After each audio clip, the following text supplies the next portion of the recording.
So we had a really big problem in our business and it forced me to take a break from creating this podcast. So today I'm going to tell you about the problem and why we took a 13-month break from this podcast and what we started to do to fix the issue. So stay tuned.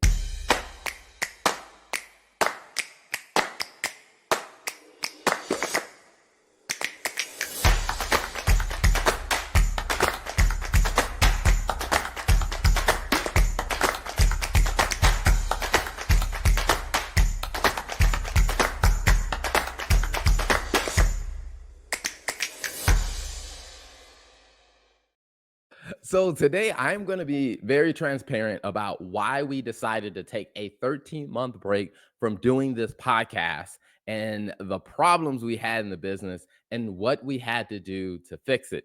Or I'll talk about like how we identified the problems because we'll probably talk about how we fixed it over several episodes. But today I want to talk about why we decided to take a break. Now, before I jump into that, I do want to say thank you to everyone who continued listening, downloading the podcast, because even though we haven't created a new episode in the last 13 months, our podcast still stayed in the top 25% of podcasts in the accounting and finance space. You guys really love the content and you just kept going back and listening to many of the older episodes, and we are very grateful for that. Now, here's the reason why you haven't heard much from us in the past. At the time when we were doing the podcast and building the business, doing the podcast, sharing where finance and business strategy come together, and we were really loving doing the podcast, but we realized we had a really big issue in our business. And the issue that we had in our business was we ran into a scaling problem in our business. Now, I know that a lot of people, when you talk about scaling problems, most people tend to think that if you have a scaling problem, that means your business isn't growing anymore. And to be honest with you, that wasn't the case for us because we were still growing by 30% year over year. I think the year before that, we grew about 40%. So we were still seeing really good growth. The problem that I saw was that the amount of problems and issues in our business were growing at like 60% year over year. Because when I took a step back and I really analyzed, okay, all right, why are the amount of time I was spending fixing problems or the amount of time I was spending fixing issues? And I'm like, okay, all right, if your number of problems that you are fixing are growing faster than your business itself is growing, then that means there's a very huge scalability problem because eventually you're going to run out of time and resources. You're going to run out of energy. And it's just, you're not going to be able to maintain that pace. And so when I really started to notice that, I was like, okay, all right, something has to be fixed here. And so I decided that I was going to take a break from doing the finance and accounting podcast because I needed to focus on fixing that. Now, when we started to really dig into it, what we realized is that the scalability problem came down to a few key areas. Now, you'll see me look off to the left if you're watching the video because I wanted to make sure that I got our notes because I want to make sure that any one of you out there who may be building a business or maybe you're providing advice to clients or to people who are building a business or you have friends who are building a business like this, I think very transparent, honest advice about how to notice scalability problems can really help them. And I want to make sure that you get the best of the best from the notes and what we've been analyzing over the last 13 months. And so one of the things that I really push myself to really focus on is that a lot of people have this notion that, I guess what the 90s song that Puff Daddy or Diddy and Biggie came up with, the more money, more problems. I am not of that opinion. I don't believe that just because your business is growing or just because you have more money, that means you're going to have more problems. I truly believe that as you get more money, then the amount of problems that you should be experiencing should be going down if you are strategically utilizing the money. And that was one of the big things that I noticed is that we weren't as strategic as we should have been. Because here are four things that really stood out to me as to how I noticed that we had a scalability problem. One is we had staffing issues. The second one is we had a client support or client success issues. And then we also had a sales pipeline problem. And I think this one is probably the most important is we didn't have a plan to fix any of those three. We didn't have a plan to fix our staffing problem, the client success problem, or the sales problem. And so what I noticed is as the business continued to grow, like we were still getting new clients, we still had new revenue coming in, but the amount of time I was spending on fixing problems, especially in those three areas, it was just continuing to increase. And I saw like there was no end in sight for, man, I'm going to have to keep doing this over and over again. And I was like, this is not going to work. So let me break down the first one for you. So when it came down to the staffing problems, here is how I began to notice we had staffing problems because on the outside looking in, we looked fine. When I did the math on paper, I've said, okay, we had the right number of staff members. We had people in the right positions. We had bookkeepers. We had senior accountants. We had an accounting manager. So I'm like, we had the right positions on the team. But what I began to really look at is say, okay, all right, when I looked at our team, I was like, is our team able to actually generate the necessary results that we need without me having to hold their hand? And when I realized if I wasn't deep in the details with the team, or if I wasn't constantly checking on with the team and keeping them on track, what I noticed is we weren't hitting our deadlines or we weren't meeting the expectations that we should have been meeting. And when I took a step back and I said, okay, all right, why is it that if I'm not holding everybody's hand, then the performance of the team drops off? And so I had to really assess that and say, okay, all right, what is going on here? And the way that it started showing up is it started with something as simple as every month we have to close a book for all of our clients. So we're going through the accounting close process. That is a very clear deadline. But what I noticed was the months when I may have been traveling, trying to do business development or develop relationships with some of our referral partners, the months where I was out, when I would check on things, I would say we were missing like 50% of our deadlines. And I was like, what is going on here? What's happening here?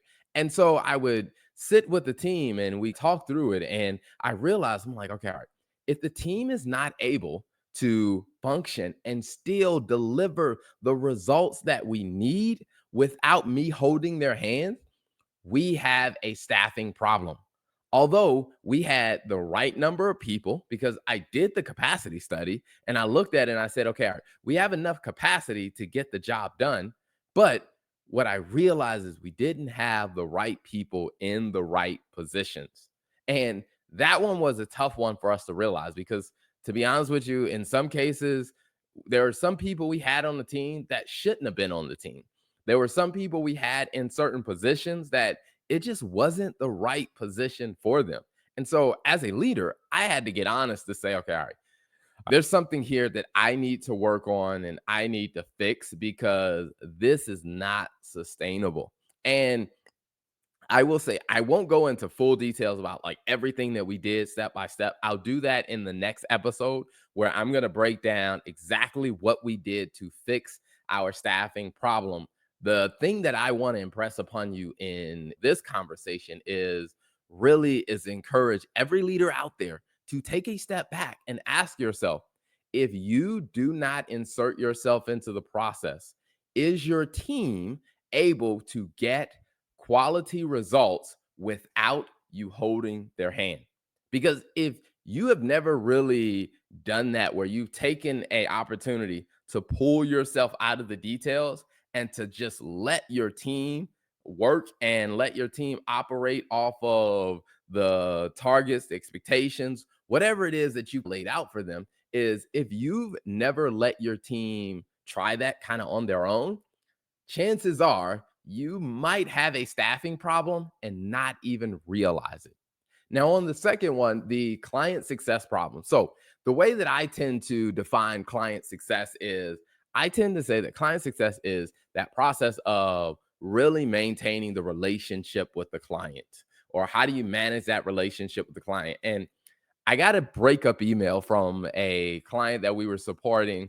And the email, I would say, here's what I took from the email. And I'm going to paraphrase and summarize was pretty much the person said, "We hired you guys a month ago, and you claim that you make finance less complicated, but I'm confused and this isn't working because we hired you a month ago and we don't have updated financial reports and clean reports to really understand what's going on in our business. I want to cancel the contract immediately."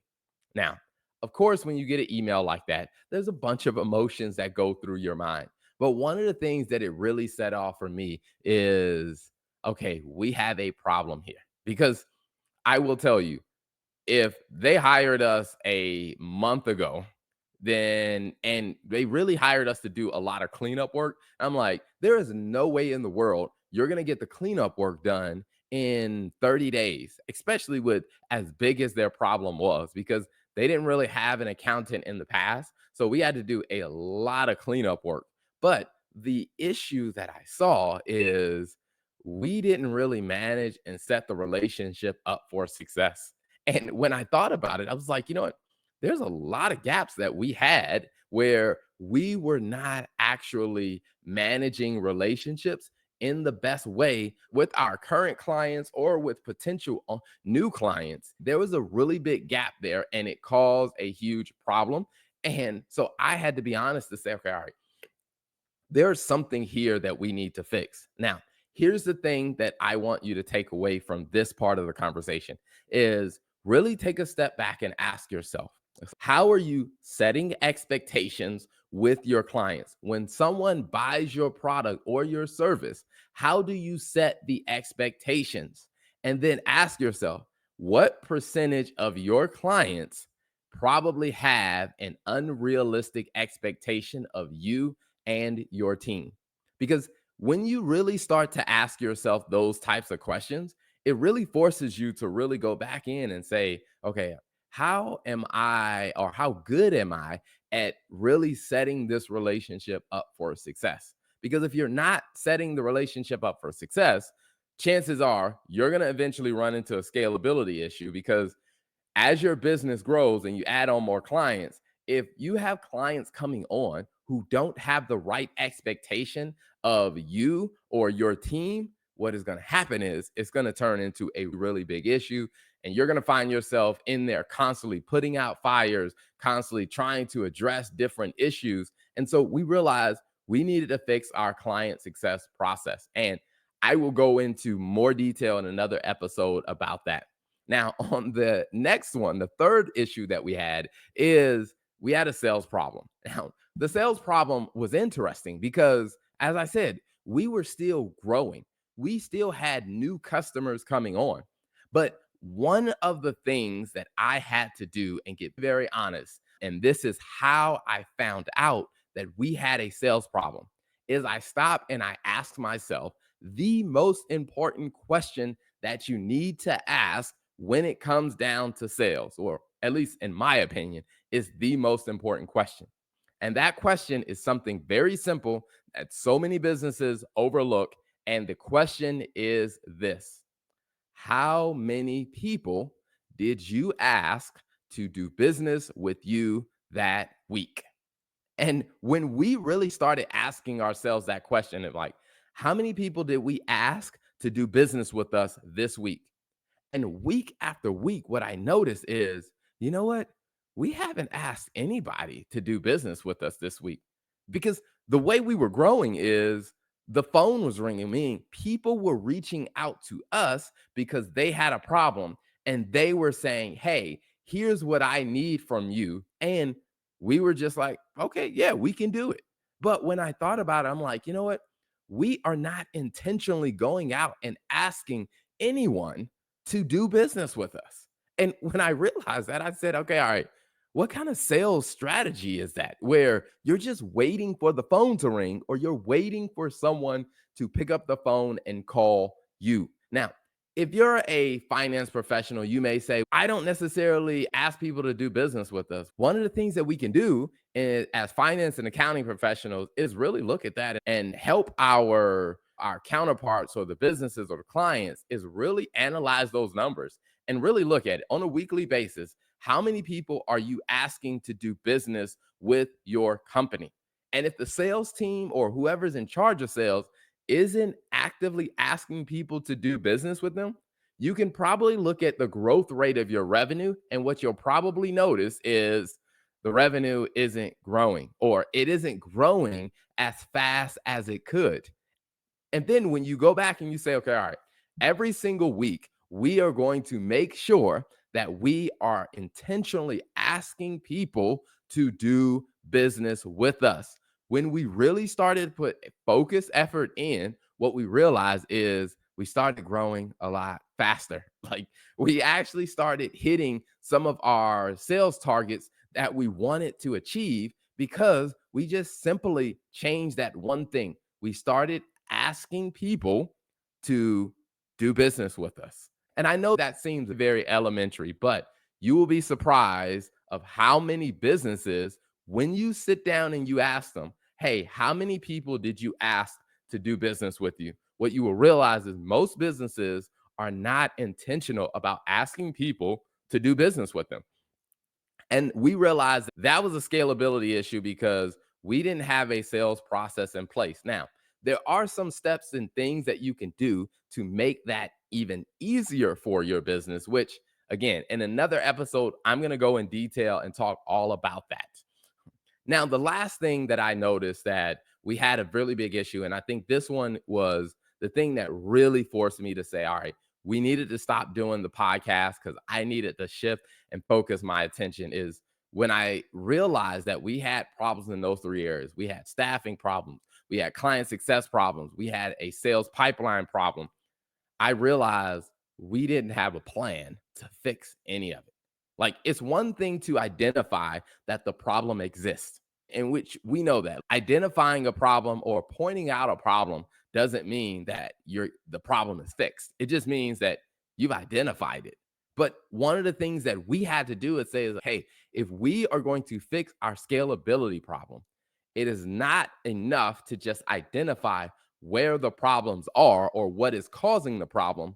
We need to figure out a solution to actually address each of these problems. And as I started to really ask myself a very important question, I said, okay, all right, you've identified that there's a staffing problem. How are you going to fix it? You've identified that there's a client success problem, that, hey, what the clients expect from you and what you expect to deliver are not on the same page. So, how are you going to fix it? And then we said the same thing about our sales process. Hey, you are not asking people to do business with you. So, how are you going to fix it? And when I realized we didn't have a plan at all, that's why I said, all right, we need to shut down some of the things that we're doing because we got to fix these really big problems in our business. Because if we don't fix these problems in our business, eventually I'm going to be forced to stop the podcast because the problems in the business and the headaches are going to be so enormous that I'm not going to be able to keep up. Now, I will say 13 months later, 13 months later, we have a tremendous solution working in our business. I will say is I am super excited because we have the much better staff alignment on our team. We have a much better client success process. We actually have a sales process that is yielding great results. For example, like we just closed a deal with a company where we're going to be onboarding 18 new client accounts over the next 4 months. And it is because we've been working on our sales process and improving things, getting things in the right place. And we still have even more sales, I guess you say, deals that are in the pipeline that we are working through the process because now we actually have a sales process. Those are the 4 areas that really helped us understand why we had a huge scalability issue. Now, again, we were still growing anywhere from 30 to 40% in revenue year over year. So we were still growing, but the number of problems that I was spending my time addressing, that was growing faster than our revenue was growing, which let me know this is eventually going to turn into a scalability problem because I can't keep fixing this many problems at this same rate and still be able to function, be the CEO of the business, to provide our clients with the insight that they need. I said we had to stop the podcast, and we stopped it for 13 months because as I say, I went back into the lab and figured out we got to figure this thing out, and we figured out something great. So over the next couple of episodes, I am going to be breaking down what we did to fix our staffing problems, what we did to fix our client success problems, and what we did to fix our sales pipeline problem. So you definitely do not want to miss the upcoming episodes. And again, to everyone that has been continually watching the podcast, all the old episodes that we had out, because like I said, in the last 30 days, the number of downloads we've had for this podcast has still kept us in the top 25%. So I am extremely grateful and excited to tell you we got some more great content coming your way. So continue to stay tuned to the Finance and Accounting Show. Thank you for tuning in to another episode of the Finance and Accounting Show. If you like what you heard, don't be selfish. Make sure you hit that subscribe button and then share this with a friend because you know a business owner that could definitely use this insight. So be sure to hit that subscribe button, share it with a friend, and turn on the notification bell so you get all the updates when we release a new episode.